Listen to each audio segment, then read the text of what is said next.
Assalamu alaikum wa rahmatullahi wa barakatuh. Quran Weekly, this is your brother Umar Sulaiman. Remember that story of that man in the time of the Prophet sallallahu alaihi wasallam who used to get drunk so much that he kept on coming back to the Prophet sallallahu alaihi wasallam. The Prophet sallallahu alaihi wasallam kept having him flogged, and it got to a point one time that Umar radiallahu ta'ala anhu actually cursed him because he was so frustrated with seeing this man brought to the Prophet sallallahu alaihi wasallam over and over and over again, because he kept getting drunk, and the Prophet sallallahu alaihi wasallam said, "La tal'anhu, do not curse him. فَإِنَّهُ يُحِبُّ اللَّهَ وَرَسُولَهُ, because verily he loves Allah and His Messenger sallallahu alaihi wasallam." And you might be thinking to yourself, wow, who was this man? And inshallah ta'ala today we're going to talk about him. His name was Nu'ayman ibn Amr radiallahu anhu, from the tribe of Al-Najjar, from the Ansar, from Al-Madinah. Nu'ayman is an extremely interesting character, and we can easily class him as the funniest Sahabi that ever lived. So this was a man that was one of the veterans of Badr. He witnessed Uhud, he witnessed Khandaq, he witnessed all of the major battles with the Prophet sallallahu alaihi wasallam. He became one of the closest companions to the Prophet sallallahu alaihi wasallam. He married the sister of Abdurrahman ibn Auf radiallahu anhu. So he was in. So we're not just talking about some guy that showed up every once in a while. He was very close to the Prophet sallallahu alaihi wasallam. But he had a habit of pulling pranks on the Prophet sallallahu alaihi wasallam himself and on the Sahaba over and over and over again. And the Prophet sallallahu alaihi wasallam always appreciated that. So one time, for example, there was a large caravan that was coming from outside of Medina, and they had some fruit, some delicate, expensive, exotic fruit. And Nu'ayman radiallahu ta'ala anhu, he took it to the Prophet sallallahu alaihi wasallam, and he said, "This is a gift to you." And he told the guys that he took the fruit from, he said, "Look, I'll pay you guys later. This is a debt, inshallah I'll pay you later." So he took the gift to the Prophet sallallahu alaihi wasallam. The Prophet sallallahu alaihi wasallam ate it, and the Prophet sallallahu alaihi wasallam enjoyed it, and then whenever they came to Nu'ayman demanding repayment, Nu'ayman said, "I didn't eat it, the Messenger of Allah ate it. You should go to him and request it from him." So these guys go to the house of the Prophet ﷺ and they say, "We want the money for the fruits." And the Prophet ﷺ said, "What are you talking about? That was given to me as a gift." They said, "We want the money for the fruits." So Rasulullah ﷺ called Nu'ayman. And he said, "Nu'ayman, didn't you say that this was a gift from you?" And he said, "Ya Rasulullah, I wanted you to eat it. I wanted you to be the first to try this fruit because I felt like you were the most deserving, but I didn't have the money. So Ya Rasulullah, pay the man." And Rasulullah sallallahu alaihi wasallam, he laughed sallallahu alaihi wasallam, and he paid the man. But that was just a small example. But if you really look at his life, subhanallah, you see some extreme examples. Once Rasulullah sallallahu alaihi wasallam had a man who was sitting with him in his home, and this was a Bedouin man, and he tied his camel outside of the house of the Prophet ﷺ. And the Sahaba knew that Nu'ayman was the prankster. So they just kind of drew Nu'ayman's attention. They said, "Hey Nu'ayman, check it out, there's a camel there." So Nu'ayman, what did he do? He took the camel and he slaughtered it. And then he decided to make a feast out of that man's camel. When the man came outside of the house of the Prophet ﷺ, he started to scream. He said, "Wa naqata, where did my camel go? Where did my camel go?" And the Prophet ﷺ asked the Sahaba, and the Sahaba told Rasulullah ﷺ that Nu'ayman was the one who took the camel and he slaughtered it. So they told the Prophet ﷺ where he was. Nu'ayman was hiding in a ditch, and he covered himself in dirt and palm leaves. And the Prophet ﷺ went to him, and he picked him out of the dust, and he dusted his face off. And Rasulullah ﷺ was laughing with him.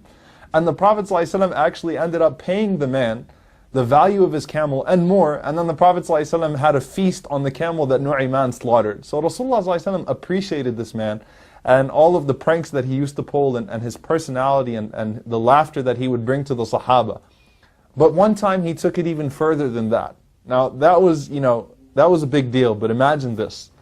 Salama radiallahu ta'ala anha, she narrates a very funny hadith, or a very funny incident that took place. She said, Abu Bakr radiallahu ta'ala anhu, he wanted to go on a journey, so he decided to take Nu'ayman ibn Amr and Suwaybit ibn Harmala, another Sahabi, with him on that journey. And Rasulullah ﷺ was still alive. And he put Suwaybit in charge of the food. So what happened was, they're on this journey, and Nu'ayman says to Suwaybit, "Look, I'm hungry, can you give me some food?" And he says, "Hatta yaji'u Abu Bakr." He said, "Until Abu Bakr comes and gives me permission, you can't touch this food." So Nu'ayman got upset, but Nu'ayman decided to take his revenge out on Suwaybit in other ways.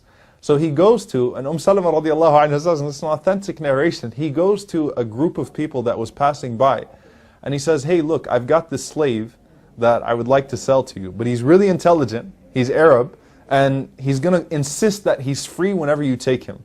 So do you want him or not?" So he said, "Yeah, sure, we'll take him." So he said, "Okay, I'll sell him to you for 10 dirhams.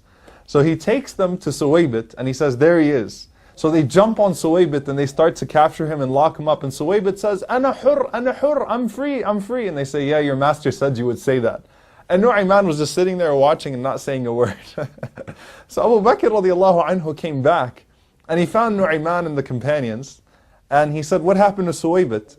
And so they told Abu Bakr radiallahu ta'ala anhu what happened to Suwaybit. And so they went after. Nu'ayman wasn't planning to keep Suwaybit in slavery forever. It was just a temporary thing, just to teach him a lesson.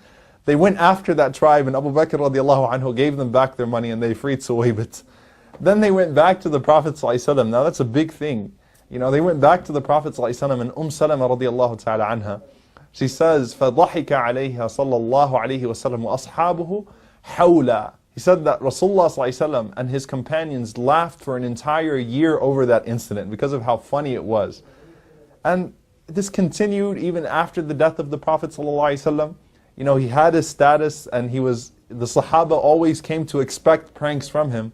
And in the time of Uthman radiallahu ta'ala anhu, he pulled another extreme prank. In the time of Uthman radiallahu ta'ala anhu, there was a blind man in the masjid once who needed to urinate.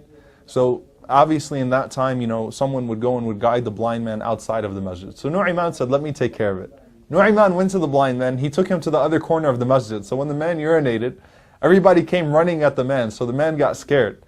So he said, who was the young man who brought me here in the first place? They said, it must have been Nu'ayman. He said, where's Nu'ayman? I want to teach him a lesson. Somebody take me to Nu'ayman. So Nu'ayman came back to the man.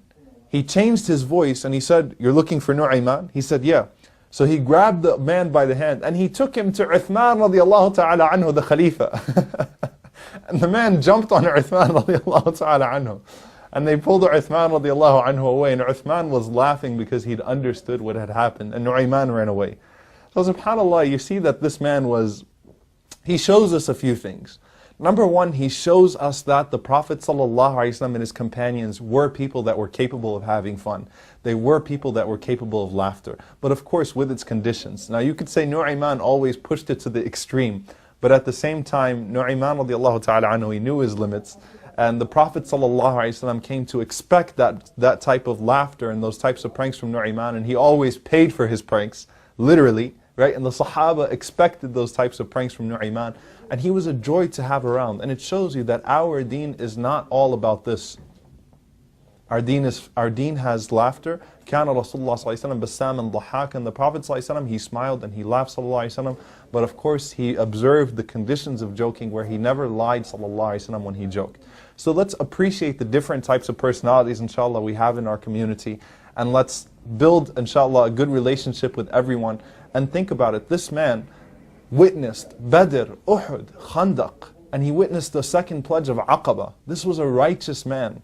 So this righteous man was able to joke in that way. But you know what? As the sources say, as Al-Dhahabi rahimahullah says, when the fitna took place between Ali radiallahu ta'ala anhu and the others, Nu'ayman radiallahu ta'ala anhu could never smile and laugh after that. So it showed you that this wasn't a man that was he wasn't disconnected from reality because of his joking and his laughter. He was still very much connected to the condition of the ummah. We ask Allah subhanahu wa ta'ala to grant us the balance of the Sahaba, the balanced personalities that the Sahaba had. And we ask Allah subhanahu wa ta'ala to make us an ummah that is pleasing to Him and the Messenger sallallahu alaihi wasallam. And we ask Allah to raise us with Rasulullah sallallahu alaihi wasallam and his companions, and to allow us to play practical pranks on each other in Jannah, inshaAllah. Jazakumullahu khairan. Assalamu alaikum wa rahmatullahi wa barakatuh.